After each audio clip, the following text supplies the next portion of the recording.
In the shop we have a Norco VFR4 bicycle. It's got a straight handlebar and a 3x8 drivetrain system.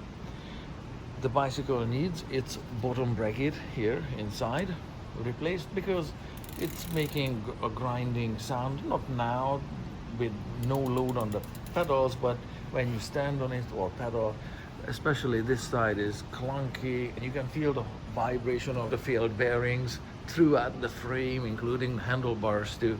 It's been dirty, it's been in all weather, it needs to be replaced. End of story.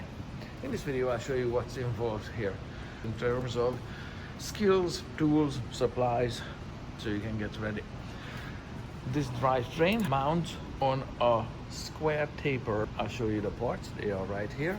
You need a tool to pull off the square tapered crankset, both sides, and a screw that I use for the plastic cap, just like so.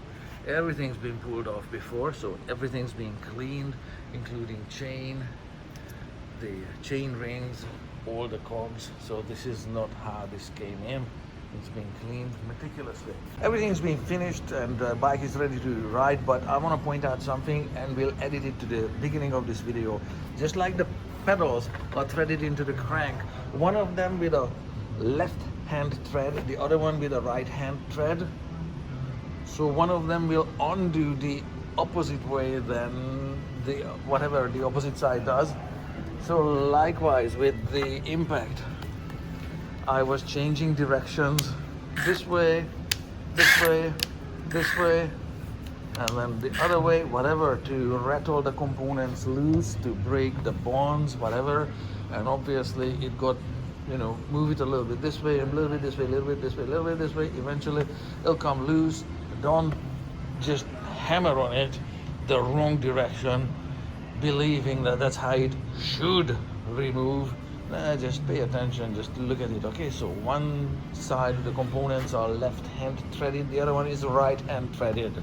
So you do need a 14mm wrench, probably a socket wrench like this. And then this bolt comes out. Like I said, this has been cleaned multiple times, so that's not how yours is gonna look like. Those are parts of my cleaning supplies here, including the ultrasonic cleaner. So you're gonna need this tool here, this crank puller. The threaded areas there need to be meticulously cleaned, of course, because otherwise this wrench is not gonna go in. That's how it looks like when it works as it should on a clean thread. And then you snug up this part of the tool, and of course it's been designed to swing over the pedal, so you don't need to remove the pedal to work with the wrench. There, once the crank pulling is done, the wrench will remain on the crankset like so. So you need to take it off. Yep, very easy. Obviously turn the wrench the opposite direction. Of course you're going to need to remove the other crank as well, and just pointing it out that these chain rings are riveted on so they don't come off when you need to replace the whole thing as one unit. Once the cranks are pulled off from both sides, you can get to the bottom bracket. It's going to need a tool that looks like this and rotate. In this case maybe with an impact gun. And so that's how the whole assembly looks like. Need to remove this ring from the frame. Obviously, if you over tighten either sides of the bottom bracket, it's just gonna make your own life extra hard and extra miserable. This has never been out of the frame or out of the bike since it was installed. Obviously, everything needs to be re-greased thoroughly, very generously, and you also need to clean this because important information is right there. So the important information here is that one, it's made by Feimin, whatever the hell that is. Obviously, Japanese Shimano part is going to be the replacement with bearings that will likely to not fail or be better sealed than whatever this pile of crap is. So left side, that's important. That's where this cup is gonna go in the bicycle's frame. Right side, obviously, so that's LR. 68 millimeter nominal width. It's been measured with a vernier caliper. The 68 millimeter part is the frame, yes? The frame, not the flange of the bottom bracket, from the frame to the frame, edge of the frame. From the underside of this flange, from here, butting into the underside of this flange to the edge of this flange when it's tightened and it's in the frame, yes? So that's a 68 millimeter thing, and it's got the 122.5 is also important number for replacing the crank. You've got some bearing and some diameter number on it, as well as part number for replacement. Obviously, 68 millimeter bottom bracket. Spindle length is important here. That needs to be measured. Measurement needs to be taken from the spindle's end to the spindle's end, because the placement of the chain wheel here lines the chain up with the rear cassette. So if this one is too short or too long, it's going to be cross-chaining your drivetrain. So right now, at the moment, this one is showing 124 millimeters as is. Like that zero, yes, it's upside down. On the 124th millimeter line, they don't make it 124 because some of the dirt or metal burr at the end of it, whatever is holding it out, possibly. Imperfection of the metal as is. This is 124 millimeters. It's going to be replaced by this 123 millimeter part here, which looks like this out of the packaging. Obviously, that one also just comes off like so. Sealed bearing on this side, 6903 or S is the bearing designation, where 68 millimeter, the same diameter, spindle length 123, left side, right side, nice. Goes back into the frame with the same wrench, thoroughly greased up. There is some grease on it, some assembly grease. Okay, so why did this Feynman part fail, and how does failure look like? Let me just put this side into a vise. It's mounted in a bench vise in a way so the flange isn't held up. So if I spin it, maybe you can hear how bad the bearings are.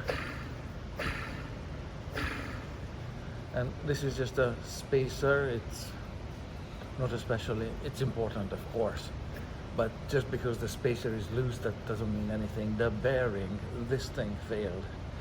This, because the seal here failed.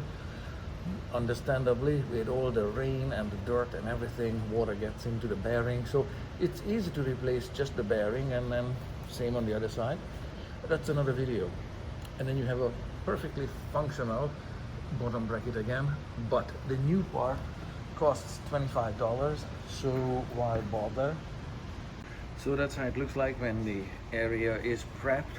Now obviously this is aluminum. Hey, aluminum doesn't rust. Why does it need to be re-greased? Because there's also no wear and tear on the inner parts of the frame here. There's nothing. The wear is on the spindle and inside the bearing especially. Why grease this one? It's pointless. Not exactly pointless. Water gets into the frame. You can see the cables run through it. The holes here where frame components run together, and the water with it carries dirt as well and makes an electrolyte. Aluminum does corrode as well. And also, most importantly, you don't want the dirt that gets washed in through the frame and through the channels. Yes, the frame does have deep holes in it to get rid of the water for the most part, but you don't want the dirt to clog up and seize the steel cup to the aluminum, because the electrolyte, whatever moisture gets in here, will seize the two of them together. And yeah, that's a bad day. A complete waste of your time and effort if the components seize together. So grease everything. Yeah, so that's how it looks like, all greased up and prepped. And yeah, I forgot to mention, yeah, there's that screw there. That screw is going through the thickness of the bottom bracket, and of course it's gonna introduce some water eventually to the inner parts of the bottom bracket here, because the threaded part of that screw is not sealed. No threaded component is ever airtight, watertight, whatever. If you work with pressure vessels or plumbing, you'd know. So anyhow, this is how it looks like prepped. Okay, what kind of grease did I find? This one, just any NRGI grade number 2 something grease. Also the shoulder here, okay, don't forget the shoulder so they don't seize together. Just one last thing about the bearings. You see how this bearing is much wider than that bearing? So yeah, everything counts for strength and stability and longevity, and how much better those seals, or you know, on both bearings will be than those seals, time will tell. So this Shimano does come with some kind of grease on it. This blue looks like some kind of marine grease. That's very nice, but it's not enough. You can see some dry threads over there. Not enough. So this is gonna be greased up thoroughly as well as the frame. Do not use power tools for finding the threads and turning this in place, because if you cross thread it and you bust the threads inside the aluminum frame, yes, between the steel cup and the aluminum frame, the aluminum will lose every single time. So do yourself a favor, don't touch the power tool, just thread it in like so until you get to the blue thread lock compound, and then you are gonna need a torque wrench, an appropriately sized torque wrench. When the steel cup is flush with the edge of the frame, then you're done. And yes, the blue thread lock will look like so. Yeah, I'm almost there, just a little more. And then of course you grease up the spindle ends before you put the cranks back on all sides, thoroughly, everywhere, like all the way there, wherever you can reach. And then you can put the crank back on. For installing the crank, you just need to put the bolt back on, and you'll see that the crank will go all the way up to the end of the shoulder as you tighten it. Of course, you need 2 hands to tighten. Obviously, don't forget to offset the cranks by 180 degrees, because that's the only way this works. And when you're done tightening that bolt and the other, put the caps back on, keep much of the dirt out. Could also grease the inside, yes, good idea.